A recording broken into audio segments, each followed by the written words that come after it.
The avoidant never recovers from the one who finally went cold. You know what's funny?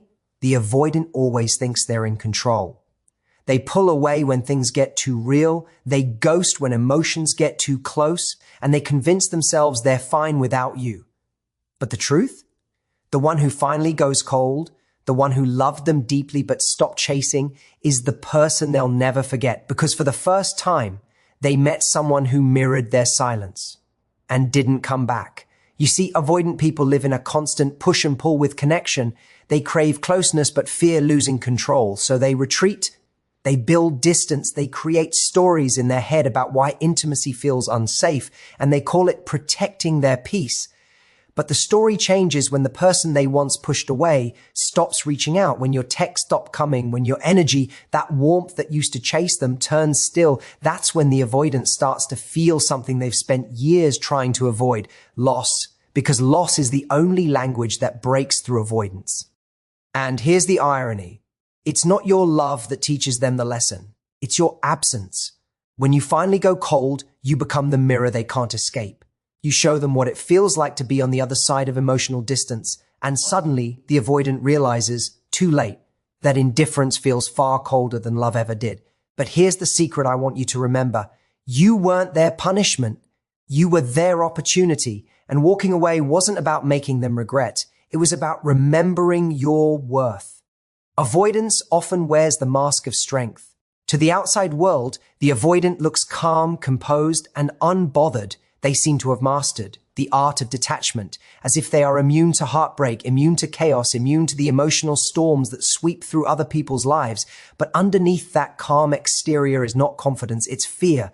A deep, quiet fear of being seen too closely, loved too deeply, or depended on too much. The avoidant tells themselves that staying distant is control, that silence is peace, that not needing anyone is power. But the truth is, avoidance is not strength. It's self-protection disguised as composure. People who avoid emotional closeness often learned early on that connection equals pain. Maybe they grew up in an environment where love was inconsistent, where affection came with conditions or withdrawal. Maybe they were made to feel that expressing emotion was weakness, or that relying on someone meant setting themselves up for disappointment. So they built walls, subtle, invisible ones. They became experts at keeping conversations light, relationships casual, feelings private. They learned to leave before being left. It's not because they don't want love, it's because they've convinced themselves that love always ends in loss. When you watch an avoidant pull away, it can look like arrogance or indifference. But what's really happening is a quiet panic. Connection triggers their old fears, the ones they thought they'd outgrown. They start to feel exposed, seen, and the instinct is to retreat. They disappear, not because they don't care, but because caring feels unsafe. They withdraw to regain the illusion of control, to feel like they can breathe again, but in doing so, they create the very loneliness they were trying to avoid. Avoidance is a cycle that feeds on fear. The more someone distances themselves, the less safe they feel in closeness, and the less they experience genuine intimacy. They begin to confuse emotional isolation with independence. They'll say things like, "I just don't need anyone," or "I'm better on my own," not realizing that independence without vulnerability isn't freedom. It's disconnection. True strength doesn't come from pushing people away. It comes from the courage to stay when your mind tells you to run. And here's the painful paradox. The avoidant craves love as much as anyone else. They want to be understood, accepted, and chosen. But the moment they feel that love becoming real, they sabotage it, because love exposes their vulnerability, and vulnerability feels like danger. So they push the other person away and tell themselves it's the right choice. But when the other person finally gives up, when there's no more reassurance or warmth left, the avoidant feels the emptiness they've been trying to outrun. That's when they realize that avoidance never protected them. It only kept them from the very connection they needed to heal. When you stop chasing someone who's been avoiding you, something powerful shifts in the energy between you. Up until that point, the avoidant feels safe in their pattern. They know you'll reach out first. They know you'll be the one to close the gap every time they pull away. It becomes a rhythm. They create distance and you bridge it. You try harder. You explain more. You love louder. And in that dance, they maintain control. They never have to face the discomfort of vulnerability because they're certain you'll always be there to do the emotional work for both of you. But when you stop chasing, when you step back and let silence do the talking, the balance suddenly tilts. The avoidant is no longer in control of the emotional narrative. At first, they might feel relief. They may tell themselves it's better this way, that the space feels peaceful, that the silence means freedom. But slowly, something begins to change. The absence that they once craved starts to feel heavier than they expected. They were used to your messages, your warmth, your attempts to understand them. When that stops, they're forced to notice the quiet, and the quiet feels unfamiliar. It's not filled with peace anymore. It's filled with awareness. Awareness of what they lost, awareness of what they took for granted, awareness of the role you played in making connection feel safe despite their distance.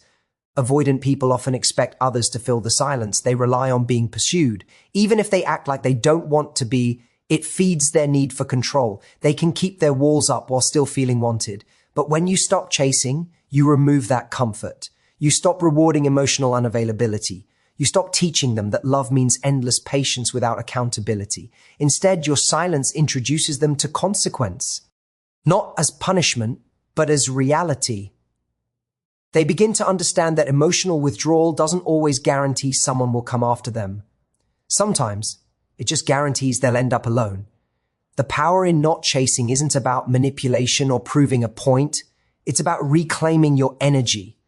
When you stop trying to convince someone to value you, you create space for your self-respect to breathe again. You remind yourself that love isn't meant to feel like chasing someone who keeps walking away.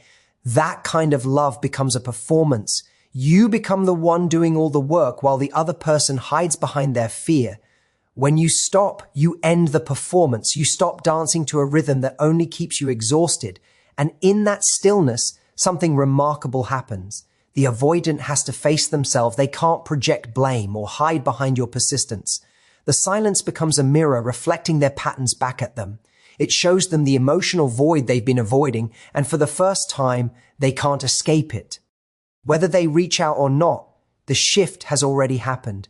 You've stopped trying to rescue someone who was never ready to be held, and that single decision changes everything. When you emotionally withdraw from someone who's been avoiding you, your silence becomes more powerful than anything you could ever say. For so long, the avoidant has operated within a dynamic that feels safe to them. They control when connection happens and when it doesn't. They pull away when things get too close, knowing you'll reach out and close the gap. They rely on your consistency, your willingness to understand, your patience. In a way, your persistence shields them from ever having to face the discomfort of their own emotional distance. But when that consistency fades, when your warmth stops reaching for them, it creates a mirror they cannot ignore. Suddenly, they're on the receiving end of the very disconnection they've been creating all along.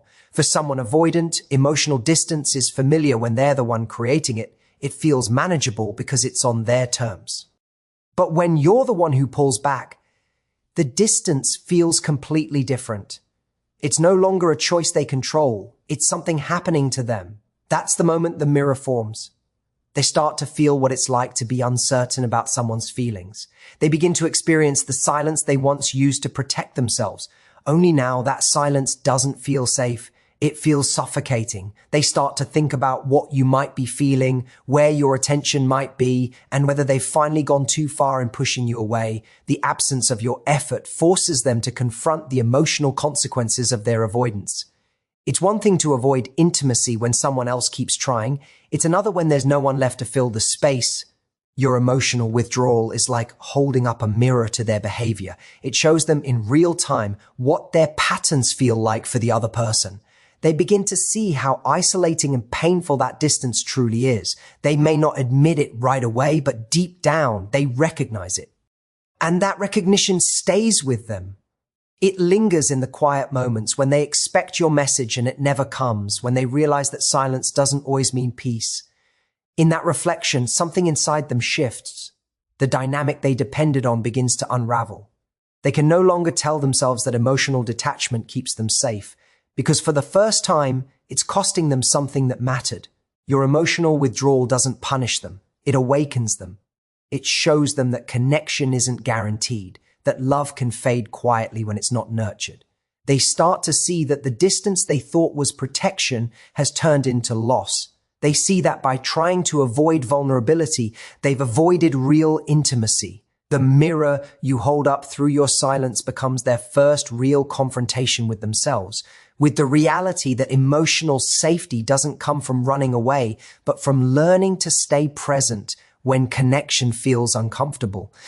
When someone avoidant loses the person who once made them feel safe despite their distance, they are faced with something they've spent their whole lives trying to outrun, themselves.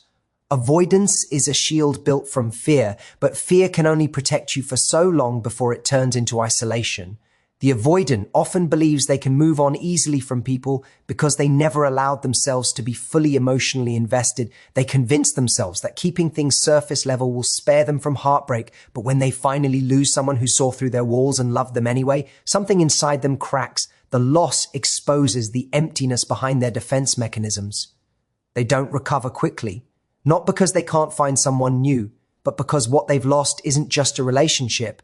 It's the illusion of safety that their avoidance gave them. For the first time, the distance that once comforted them feels like a punishment. They realize that all those moments they held back affection, all the times they pulled away instead of leaning in, created a gap that no amount of control can fill now. They have to sit in the space they created, and that silence is deafening.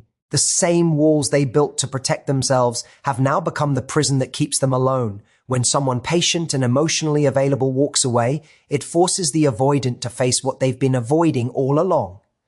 Vulnerability. The person who once gave them grace and understanding is gone, and now they can't escape the reflection of their choices.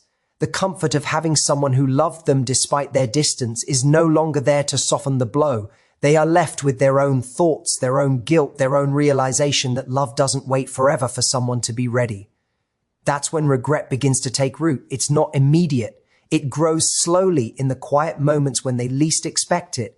The avoidant often tries to rationalize their pain. They'll tell themselves it wasn't meant to be, that the other person was too emotional, too demanding, but deep down, a voice whispers the truth. They pushed away someone who only wanted to love them. And that voice doesn't go away. It follows them into new connections, reminding them that emotional distance might feel safe, but it costs them the warmth of real closeness. Every new relationship becomes a reminder of what they lost, not because they can't find love again, but because they now understand what genuine connection feels like, and they know how rare it is. They don't recover easily, because this loss isn't about another person. It's about confronting the parts of themselves they've ignored for years. The loss pulls the mask off their independence and exposes the loneliness beneath it. It forces them to see that avoidance doesn't protect the heart. It starves it. And once they've seen that truth, there's no going back to pretending they don't care. When you finally start to heal from an avoidant person, your growth becomes something they can't ignore. They may not say it out loud, they may not even show it, but your peace begins to speak volumes. The person who once believed they could come and go without consequence now sees a version of you they never expected, someone who no longer needs their validation, someone who isn't waiting for them to change. For the avoidant, that realization hits harder than any confrontation ever could. They begin to understand that your healing isn't just about moving on, it's about stepping out of the emotional dynamic that once gave them power. When you stop revolving around their patterns, you break the unspoken contract that kept the connection alive. You're no longer chasing, no longer explaining, no longer trying to pull closeness out of someone who resists it. Instead, you start to choose yourself, your peace, your energy, your future. And while that decision feels liberating for you, it also becomes the mirror that the avoidant can't look away from. Your ability to heal without them reveals the emotional maturity they've been avoiding in themselves. You faced the pain, you processed it, you rebuilt. Things they've spent years trying not to do. That contrast is uncomfortable for them because it exposes what avoidance has cost them. Growth. As you move forward, your calm becomes a message. You're no longer angry, no longer pleading, no longer trying to prove your worth. You simply exist with grace. And that is more powerful than any form of retaliation. It shows the avoidant that love doesn't have to mean chaos, that connection doesn't have to be a battlefield of control and distance. It shows them what emotional accountability looks like. While they've been busy running from their fears, you've learned to sit with yours. While they've been hiding behind detachment, you've learned the strength of vulnerability. And that evolution doesn't just heal you, it challenges them. The avoidant may not admit it, but seeing you heal changes something in them. It forces them to reckon with the truth that real peace doesn't come from control, it comes from honesty. Watching you move on without resentment highlights the emptiness of their own coping mechanisms. For the first time, they begin to understand that silence can mean acceptance, not punishment, that letting go isn't weakness, it's wisdom. And in that understanding, they start to feel the weight of what they lost. Your healing becomes their wake-up call because it shows them what real emotional growth looks like. You didn't just recover from them, you transformed because of the lesson they unknowingly gave you.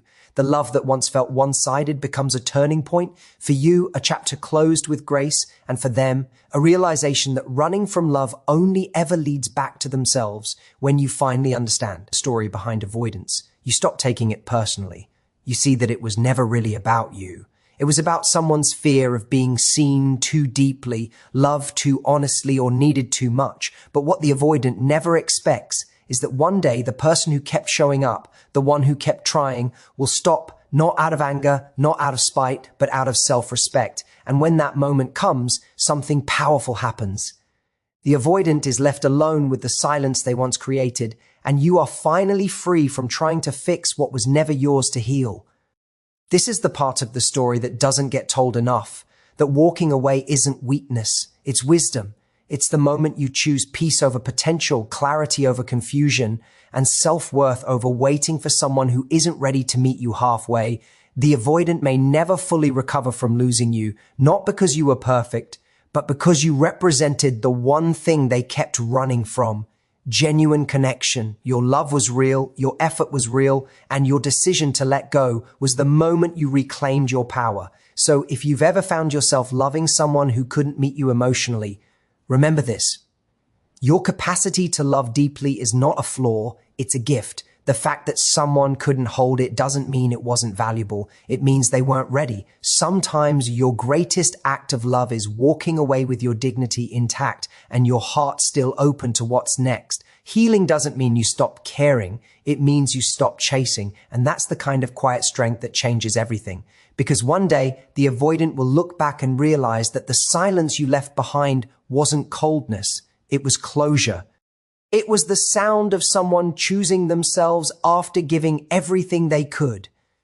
And maybe that's the real lesson in all of this.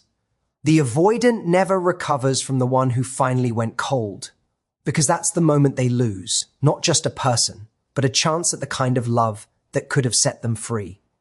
Thank you for listening, for opening your heart to a message that isn't about blame, but about understanding. If this touched something inside you, let it remind you of your worth, of the power you hold.